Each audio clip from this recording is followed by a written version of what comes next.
Morning and नमस्कार दोस्तों, स्वागत है आप सभी का आपके अपने YouTube channel GK search engine पर।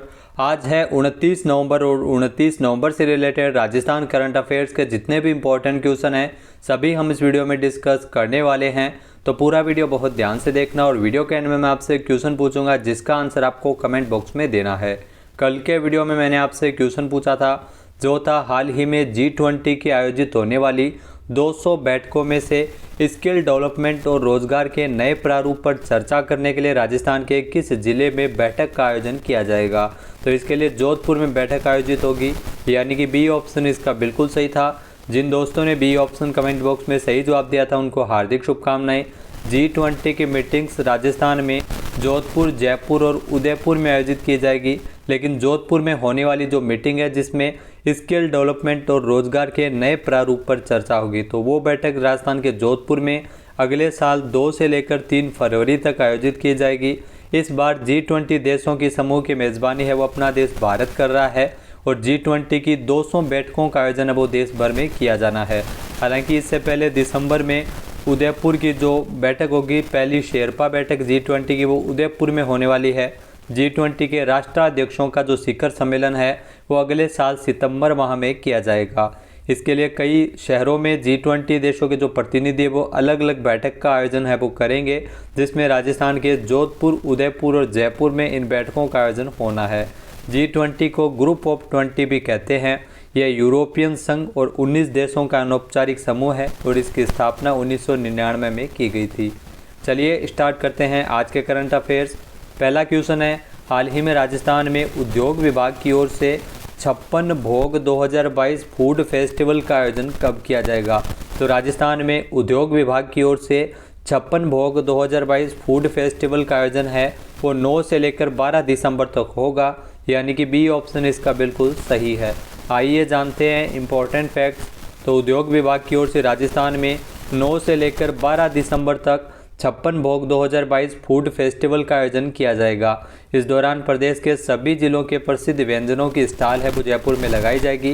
ये कार्यक्रम जयपुर के जल महल पर आयोजित किया जाएगा, जिसमें बीकानेर की भुजिया, जोधपुर के मिर्ची बड़े, प्रतापगढ़ का आम पापड़ जैसे कई विशेष व्यंजन है जो कई अलग अलग क्षेत्रों के फेमस है, उनकी स्टॉल है वो एक ही स्थान पर आपको देखने को मिल जाएगी।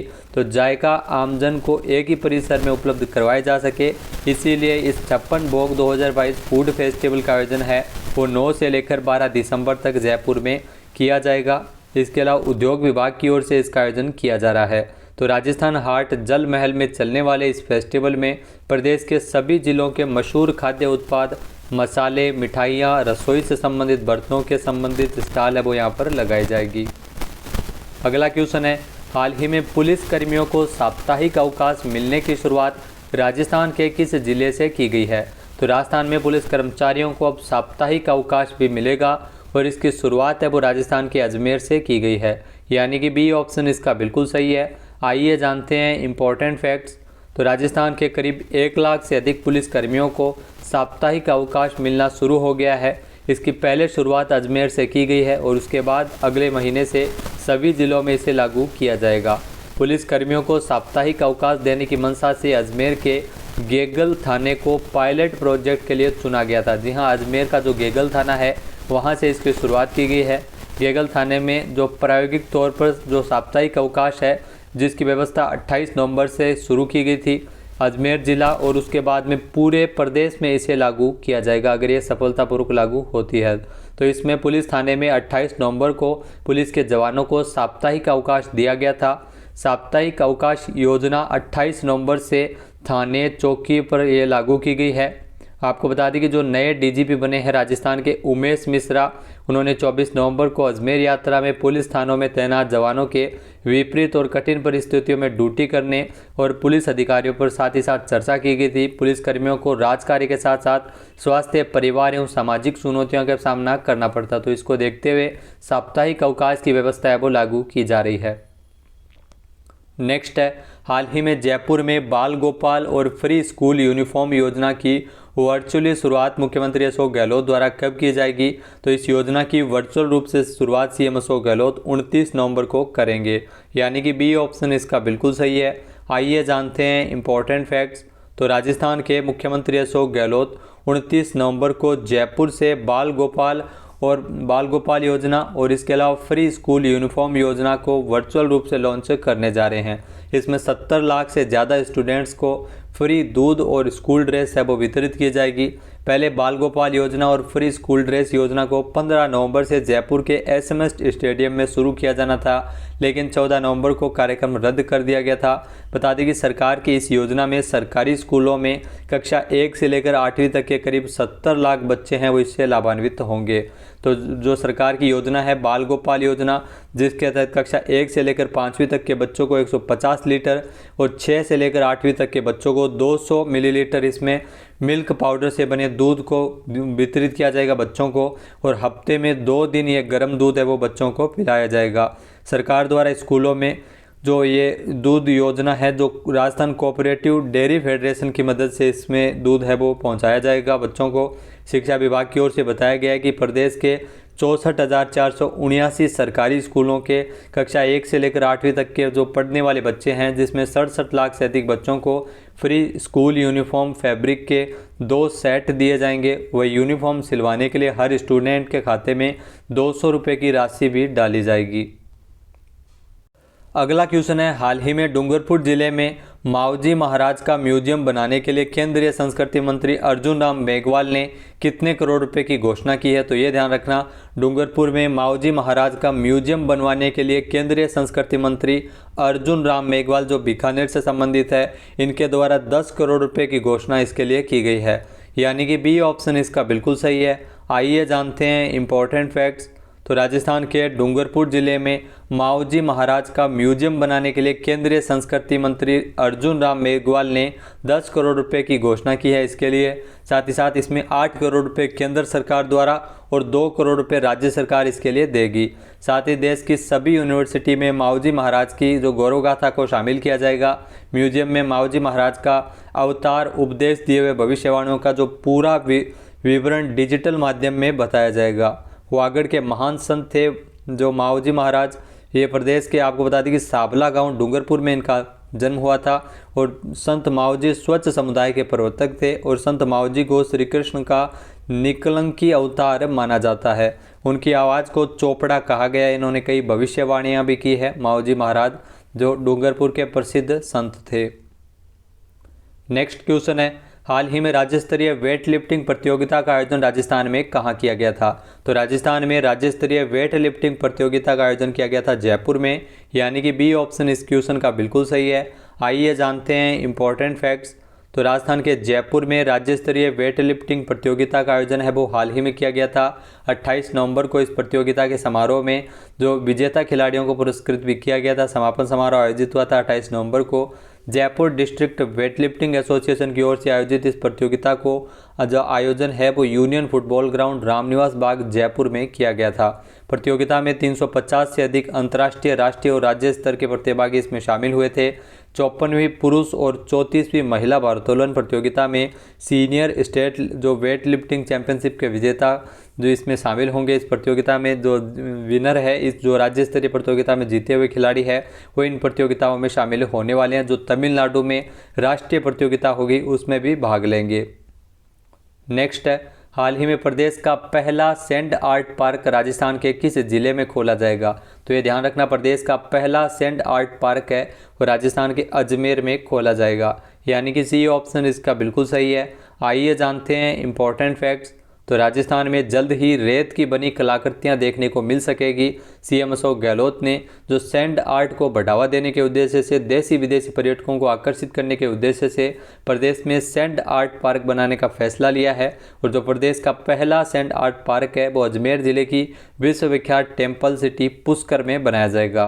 पुष्कर में अजय रावत एक बेहतरीन सैंड आर्टिस्ट है। इनकी जो रेत कलाओं को देखकर सरकार के द्वारा पुष्कर में सैंड आर्ट पार्क बनाने का फैसला लिया है। रेत कला को बढ़ावा देने के लिए सैंड आर्ट पार्क डेवलप करने का कार्य है वो शुरू हो गया है। अजमेर विकास प्राधिकरण के द्वारा स्थान चयनित कर जमीन भी आवंटित की गई है और जल्द ही इसका शुभारंभ भी किया जाएगा। तो राजस्थान का पहला सैंड आर्ट पार्क होगा जो अजमेर के पुष्कर में बनाया जा रहा है। नेक्स्ट है, हाल ही में साल 2021-22 की फूड सेफ्टी इंडेक्स में राजस्थान कौन से नंबर पर आया था? तो वर्ष 2021-22 के लिए जो फूड सेफ्टी इंडेक्स में राजस्थान का नंबर है वो 10वां रहा था, यानी कि बी ऑप्शन इसका बिल्कुल सही है। आइए जानते हैं इम्पॉर्टेंट फैक्ट्स। तो राजस्थान की फूड टेस्टिंग इंफ्रास्ट्रक्चर और सर्विलेंस मैन पावर, प्रशिक्षण, जागरूकता उपकरणों और कंज्यूमर एम्पावरमेंट के मामले में 100 में से 50.5 अंक है वो राजस्थान को मिले हैं। फूड सेफ्टी इंडेक्स रैंकिंग में पहले 11 फिर 18 और अब रैंकिंग में राजस्थान है वो 10वें पायदान पर पहुंच गया है, यानी पहले की तुलना में राजस्थान के अंकों में सुधार हुआ है। देश में पहले स्थान पर इसमें तमिलनाडु है और दूसरे स्थान पर गुजरात है और तीसरे नंबर पर महाराष्ट्र का स्थान है। आपको बता दें कि खुलासा केंद्र सरकार के food safety standard authority of India के द्वारा वर्ष 2021-22 के फूड सेफ्टी इंडेक्स में हुआ है। नेक्स्ट है, हाल ही में प्रदेश का 5वां और हाड़ौती का पहला सिंथेटिक ट्रैक कहां बनाया जा रहा है? तो प्रदेश का 5वां और हाड़ौती का पहला सिंथेटिक ट्रैक है वो कोटा में बन रहा है, यानी कि ए ऑप्शन इसका बिल्कुल सही है। आइए जानते हैं इम्पॉर्टेंट फैक्ट्स। तो राजस्थान में अब तक 4 जिलों जिसमें जयपुर, जोधपुर, चूरू और गंगानगर में ही सिंथेटिक ट्रैक है और कोटा में ये बनने वाला जो सिंथेटिक ट्रैक है वो प्रदेश का 5वां और हाड़ौती का पहला सिंथेटिक ट्रैक होगा। कोटा समेत हाड़ौती भर के खिलाड़ी लंबे समय से इसकी मांग कर रहे थे। यहाँ पर अंतर्राष्ट्रीय और राष्ट्रीय स्तर की प्रतियोगिताएं के लिए खिलाड़ी इसमें खुद को तैयार कर पाएंगे। लोकसभा अध्यक्ष ओम बिरला के प्रयासों से केंद्रीय खेल मंत्रालय के द्वारा खेलो इंडिया योजना के तहत श्रीनाथपुरम कोटा जो स्टेडियम है श्रीनाथपुरम, जहां पर 400 मीटर के लिए सिंथेटिक ट्रैक का निर्माण है वो किया जा रहा है। इसके निर्माण के पीछे जो मुख्य उद्देश्य प्रतिभावान खिलाड़ियों को राष्ट्रीय और अंतर्राष्ट्रीय स्तर पर जो प्रतियोगिताओं के फॉर्मेट के अनुरूप स्वयं को तैयार करने की सुविधा उपलब्ध करवाना है। नेक्स्ट है, हाल ही में ऑनलाइन आरटीआई पोर्टल किसके द्वारा शुरू किया गया था? तो ये बहुत ही महत्वपूर्ण क्वेश्चन है, तो आने वाले एग्जाम में पूछा जा सकता है। तो हाल ही में ऑनलाइन आरटीआई पोर्टल की शुरुआत की गई है सुप्रीम कोर्ट के द्वारा, यानी कि बी ऑप्शन इसका बिल्कुल सही है। आइए जानते हैं इम्पॉर्टेंट फैक्ट्स। तो सुप्रीम कोर्ट ने एक ऑनलाइन पोर्टल लॉन्च किया है जो नागरिकों को अदालत से संबंधित मामलों में सूचना का अधिकार अधिनियम के तहत आवेदन फाइल करने और एक्सेस करने में मदद करेगा। लोगों के लिए सुप्रीम कोर्ट के बारे में जानकारी पहुंच सके और सुविधाजनक बनाने के लिए ऑनलाइन आरटीआई पोर्टल है वो शुरू किया गया है।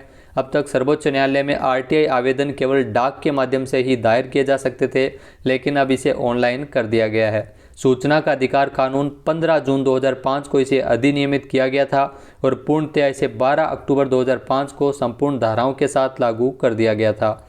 आरटीआई जो सूचना का अधिकार राइट टू इन्फॉर्मेशन, जिसमें तात्पर्य सूचना पाने का अधिकार है। किसी विभाग में हम कोई भी सूचना है वो प्राप्त कर सकते हैं। पहले डाक के माध्यम से सूचना ले सकते थे, अब इसके लिए ऑनलाइन पोर्टल है जो लागू किया गया है। नेक्स्ट है, हाल ही में चैंपियंस ऑफ द अर्थ पुरस्कार से किसे सम्मानित किया गया है? तो चैंपियंस ऑफ द अर्थ पुरस्कार से नवाजा गया है पूर्णिमा देवी बर्मन को, यानी कि बी ऑप्शन इसका बिल्कुल सही है। जो आपको तस्वीर में दिखाई दे रही है पूर्णिमा देवी बर्मन, इन्हें चैंपियंस ऑफ द अर्थ पुरस्कार से सम्मानित किया गया है। आइए जानते हैं इम्पॉर्टेंट फैक्ट्स। तो भारतीय वन्य जीव विज्ञानी डॉक्टर पूर्णिमा देवी बर्मन को एंटरप्रेन्योरियल जो विजन श्रेणी में चैंपियंस ऑफ द अर्थ पुरस्कार से सम्मानित किया गया है। यह संयुक्त राष्ट्र का सर्वोच्च पर्यावरण सम्मान है चैंपियंस ऑफ द अर्थ। आपको बता दें कि पूर्णिमा को ये पुरस्कार मिला है, हरगिला सेना की संस्थापक है पूर्णिमा। चैंपियंस ऑफ द अर्थ जो नवीनीकरण के लिए प्रकृति की असाधारण क्षमता का प्रदर्शन करने के लिए दुनिया भर में पुरस्कार विजेताओं द्वारा लागू किए गए अभिनव तरीकों के लिए दिया जाता है। तो दोस्तों, बायोलॉजिस्ट पूर्णिमा देवी बर्मन ने ग्रामीण असम में 10,000 से अधिक महिलाओं की एक हरगिला आर्मी तैयार की है ताकि विलुप्त होती जो सारस की प्रजाति यानी ग्रेटर एजुडेट स्टॉक हरगिला को बचाया जा सके। एक जन आंदोलन है जिसे महिलाओं को नेता और संरक्षणवादी बनने का अधिकार भी दिया है। अब बात कर लेते हैं आज के हमारे क्विज की। तो आज का हमारा क्विज है, हाल ही में राजस्थान के किस जिले में भारतीय सेना और ऑस्ट्रेलियाई सेना के मध्य द्विपक्षीय सैन्य जो प्रशिक्षण अभ्यास ओस्ट्रा हिंद 2022 शुरू हुआ है? एक बार फिर से सुनिएगा, राजस्थान के किस जिले में भारतीय सेना और ऑस्ट्रेलियाई सेना के मध्य द्विपक्षीय सैन्य प्रशिक्षण अभ्यास ओस्ट्रा हिंद 22 का आयोजन अब किया जा रहा है? इसका सही आंसर आपको कमेंट बॉक्स में देना है। और अगर ये वीडियो आपको पसंद आए तो इसे लाइक और शेयर करना बिल्कुल ना भूलिएगा। चैनल पे नए हैं, सब्सक्राइब नहीं किया है तो अभी सब्सक्राइब बटन पे क्लिक करें, वीडियो की जो PDF फाइल है वो आप वीडियो के डिस्क्रिप्शन बॉक्स से डाउनलोड कर सकते हैं और इस क्वेश्चन का आंसर आप वोट करके भी कर सकते हैं। वीडियो देखने के लिए धन्यवाद। जय हिंद, जय भारत, जय राजस्थान।